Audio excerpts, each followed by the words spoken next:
if I learned one lesson from my time with the CIA, it is this.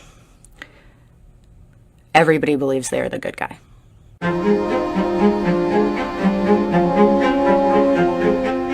I was an officer with the CIA clandestine service and worked undercover on counterterrorism and intelligence all around the world for almost 10 years. The conversation that's going on in the United States right now about ISIS and about the United States overseas is more oversimplified than ever. While it may be easier to dismiss your enemy as evil, hearing them out on policy concerns is actually an amazing thing, because as long as your enemy is a subhuman psychopath that's going to attack you no matter what you do, this never ends. But if your enemy is a policy, however complicated, that we can work with. If you're walking down the street in Iraq or Syria and ask anybody why America dropped bombs, you get, they were waging war on Islam. As I report to you, air attacks are underway against military targets in Iraq. President Obama and his three predecessors each ordered the bombardment of Iraq. American and coalition forces are in the early stages of military operations. During 7 presidential terms, the last 28 years, the United States has dropped in excess of 116,000 bombs in the area. By any definition, that is war.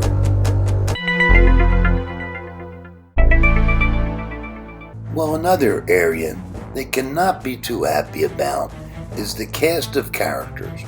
Actually make that very bad characters, either supported or condoned. While America, the government now, preaches democracy, it has propped up authoritarian leaders and also overthrown democratically elected ones. The US today has set a double standard, calling whoever goes against its injustice a terrorist. It wants to occupy our countries, steal our resources. There's one reason why the enemy, and they are our enemies, want to kill us, and that is occupation. We occupy their territory. It would be like the Chinese had their navy in the Gulf of Mexico and had bases in New Hampshire and in Texas, and they think we wouldn't pull out our gun and do some shooting? The US government has committed acts that are extremely unjust, hideous, and criminal through its support of the Israeli occupation of Palestine. I think the question we need to be asking as Americans examining our foreign policy is whether or not we're pouring kerosene on a candle. A study by the Watson Institute at Brown University reports that 6,800 plus U.S. service members have been killed in the wars in Iraq and Afghanistan. In addition, there were 6,900 contract mercenaries, who we tend to ignore, who have also been killed. This may be the saddest statistic of all. Almost 1 million GIs have put in for disability. Making matters worse is the large number of drug overdoses and suicides by returning veterans. 370,000 people have died due to direct war violence and many more indirectly. 370,000 people. Wow. 210,000 civilians have been killed. Now, keep in mind, there's kids involved in all that. It's not a bunch of adults, these are civilians, which means there was as likely kids as there were adults. And you have to wonder, having dropped 116,000 bombs, how many of those civilians did we kill? Are we killing more civilians than we're ever going to save? And there are over 7 million who are refugees. And last but certainly not least is the price tag. of $4.4 trillion, and that is just for Iraq. For who? For what? This has been an enormous price to pay. And what have we achieved? Well, here is the recent testimony from the CIA director to the United States Senate. Unfortunately, despite all our progress against ISIL on the battlefield and in the financial realm, our efforts have not reduced the group's terrorism capability and global reach. Unfortunately, despite all our progress against ISIL on the battlefield and in the financial realm, our efforts have not reduced the group's terrorism capability and global reach.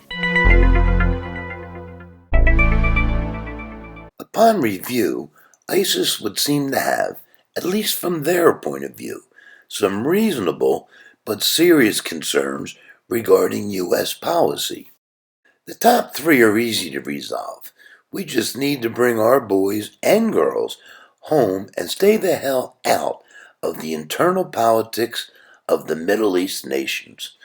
The final one, support of the Israeli occupation of Palestine, is a lot more complicated and is the subject of further analysis which follows. An Al-Qaeda fighter made a point once during a debriefing.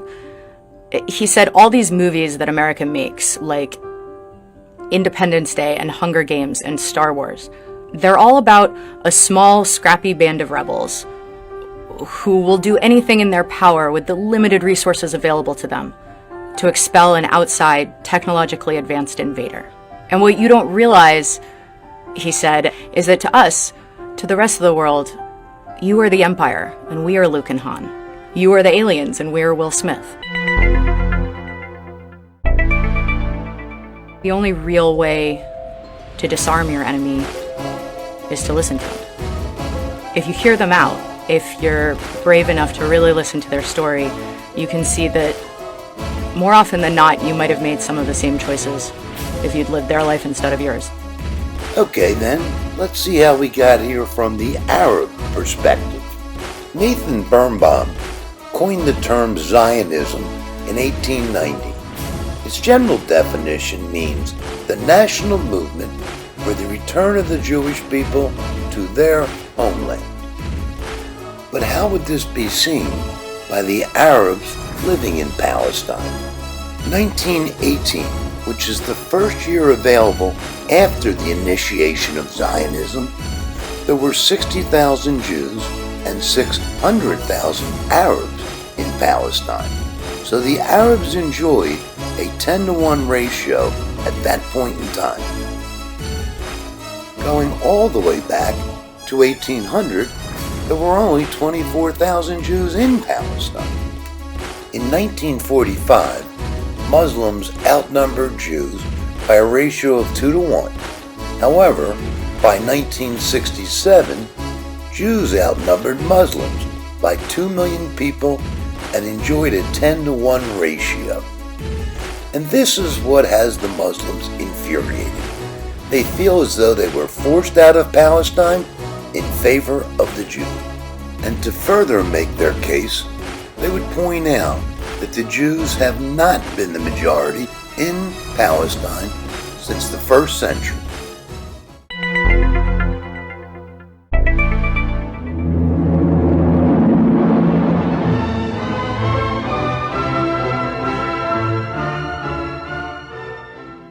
Over 4,000 years ago, Israel's destiny was fixed when God appeared to Father Abraham.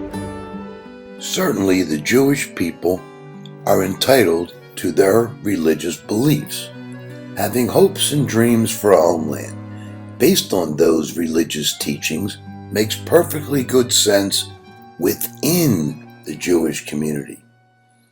However, these convictions should have no bearing on the ultimate outcome for Palestine. It would be insulting to think that somehow the Jewish people have some direct communication from God and the other religions are tuned to the wrong frequency.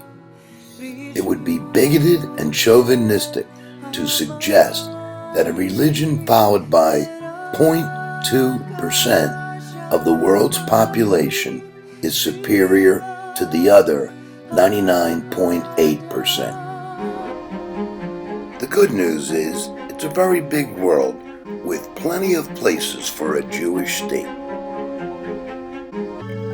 The selection of real estate for our homeland, which is surrounded by 1.6 billion Muslims, many, if not most of whom, wish Israel would either go away or be blown away.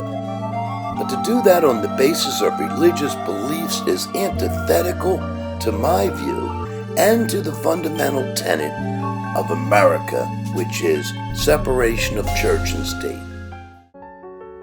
And as a practical matter, it just doesn't work.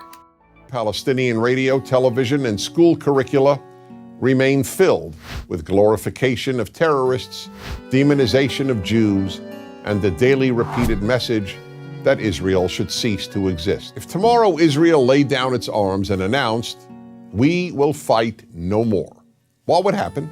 There would be an immediate destruction of the state of Israel and mass murder of its Jewish population.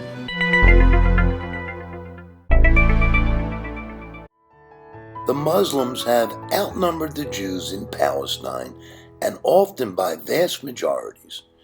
Israel was located on the basis of Jewish teachings, starting with a conversation between God and Abraham 4,000 years ago. The only way you could back it up is say, well, God gave it to us. Yes, but I mean, Christians think that God gave it to them, and Muslims think that God gave it to them. I mean, that's not a rational argument. There should be no expectation that anyone would voluntarily relinquish anything based on Jewish faith. Nobody has a claim that overrides all the others and entitles that person with that so-called claim to drive people out. Is it any wonder that the Muslims are angry and violent? And can there be any doubt that conditions will never improve at this location? But is it a claim that can tell a Palestinian, well, you've got to leave this house because I got it 3,000 years ago? I mean, it's true I come from Poland or from Brooklyn, but I have a bigger right to this house than you do. So get out. Israel and the notion of Israeli interests may in fact be dictating what America is doing. That what we're doing in the Middle East may not be to the benefit of America's national security, but to Israel's national security. But see, we don't want to talk about that. Everybody believes they're the good guy.